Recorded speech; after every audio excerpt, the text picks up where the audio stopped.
Tu t'es toujours senti différent, en décalage avec ton entourage. Puis tu as découvert que tu étais haut potentiel, hypersensible, atypique. Si tu t'es reconnu, ce podcast parle de toi et de tes rayures qui te sont personnelles. Je m'appelle Ludovic Henrich. Bienvenue dans le cocon du zèbre.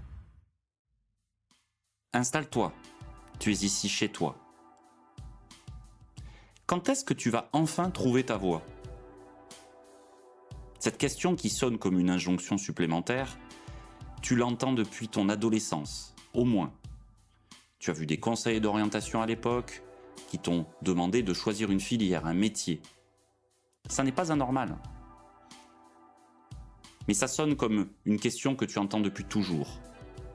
Et ça revient maintenant que tu es adulte, que tu es un homme ou une femme accompli, avec une carrière. Ça revient dans les livres, dans les discours de motivation, dans même des conversations avec des gens qui te veulent soi-disant du bien. Comme si ça existait vraiment, quelque chose de précis, quelque part, avec ton nom dessus. Et toi, tu cherches. Depuis des mois, parfois des années, tu explores, tu testes, tu réfléchis, tu attends que ça se révèle, comme si ça pouvait tomber du ciel. Et tu ne trouves pas. Ou tu trouves quelque chose, et quelques semaines plus tard, tu n'es plus sûr. Forcément. Et pendant ce temps, tu restes là, suspendu, à attendre une révélation qui ne vient pas. Et spoiler alerte, elle ne viendra pas. Alors aujourd'hui, je vais te dire quelque chose qui n'est pas facile à entendre. Tu ne dois pas chercher ta voie. Pourquoi est-ce qu'on te demande de trouver ta voie ? Parce que ça rassure. Ça rassure ton entourage et c'est censé te rassurer toi si tu la trouves. L'idée qu'il existe quelque chose pour toi, un chemin tracé, cette fameuse mission de vie, un endroit où tu seras enfin à ta place, c'est une belle idée. Et je comprends pourquoi elle accroche. Sauf qu'elle repose sur une fausse croyance. Celle qu'une voie, ça se trouve. Comme un objet perdu. Comme une clé que tu aurais égarée quelque part. Regarde les gens qui semblent avoir trouvé la leur. Les entrepreneurs, les artistes. Les gens qui paraissent alignés. Pose-leur la question. Est-ce qu'ils ont trouvé leur voie un matin, en se réveillant ? Non. Ce qu'ils ont fait, c'est avancer. Parfois dans le flou, parfois dans la mauvaise direction, parfois en se trompant complètement. Et en se retournant, ils ont vu une ligne, une cohérence, quelque chose qui ressemblait à une voie. VOIE, j'insiste. Tu es sur un podcast, c'est pas facile de... Tu peux faire la confusion avec VOIX. On parle bien de VOIE, la voie. Mais cette ligne, elle n'existait pas avant qu'il la trace. La voie ne précède pas le mouvement, elle en est le résultat. Et tant que tu attends de la voir avant de bouger, tu attends quelque chose qui n'apparaîtra jamais. Alors qu'est-ce qui se passe concrètement quand tu cherches ta voie ? Tu réfléchis, tu analyses, tu compares des options, tu imagines des scénarios, tu peines à choisir. Et plus tu cherches, plus le champ s'élargit, plus les possibilités se multiplient, plus le choix devient difficile. Parce que ton cerveau, celui d'un profil atypique, ne fonctionne pas en ligne droite. Il ouvre des branches, il explore des connexions, il voit des possibilités là où d'autres voient des impasses. Et ça, dans une quête de voie, c'est paralysant. Parce que tu n'arrives pas à choisir une direction sans avoir l'impression d'abandonner toutes les autres. Alors tu continues de chercher, de comparer, d'attendre. En te disant que quand tu auras trouvé, tu sauras, tu le sentiras. Ce sera évident. Mais ce moment n'arrive pas. Parce que la certitude, elle ne précède pas le choix, encore une fois. Elle en découle.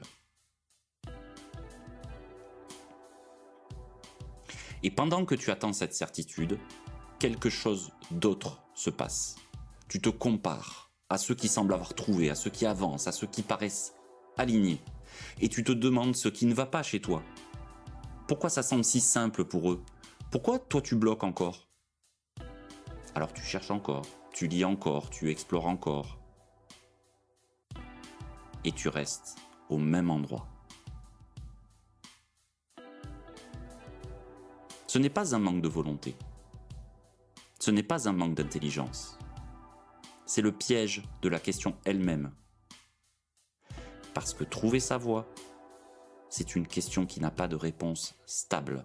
Elle se déplace dès que tu t'en approches, elle change de forme dès que tu crois la saisir. Et tant que tu poses cette question-là, tu restes dans la recherche, jamais dans le mouvement. Alors si je veux te faire passer une idée aujourd'hui, ce serait celle-là. Pas l'idée d'avoir une direction, pas l'idée d'avancer vers quelque chose qui compte. Juste cette croyance-là, que ta voix existe quelque part, qu'elle attend, qu'elle t'attend, qu'il suffit de la trouver. Parce que la vraie question, ce n'est pas quelle est ma voix, c'est vers quoi est-ce que je veux avancer maintenant. La différence est énorme. La première question te projette dans une quête sans fin, où tu te débats, sans t'arrêter. Elle te demande de trouver quelque chose de parfait, de définitif, de certain.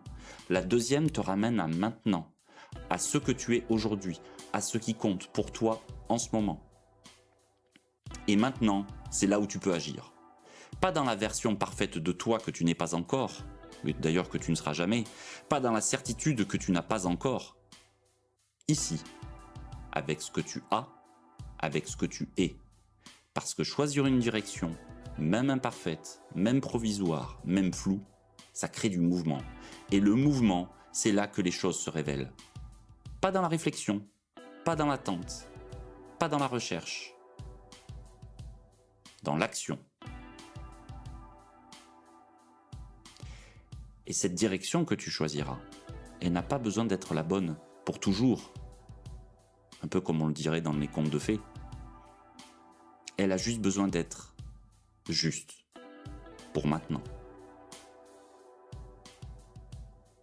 Je pense que tu l'auras compris à ce stade de l'épisode, je ne vais pas te demander de trouver ta voie. Je vais te demander quelque chose de beaucoup plus simple. Je vais te poser une seule question. Vers quoi est-ce que tu pourrais faire un pas aujourd'hui?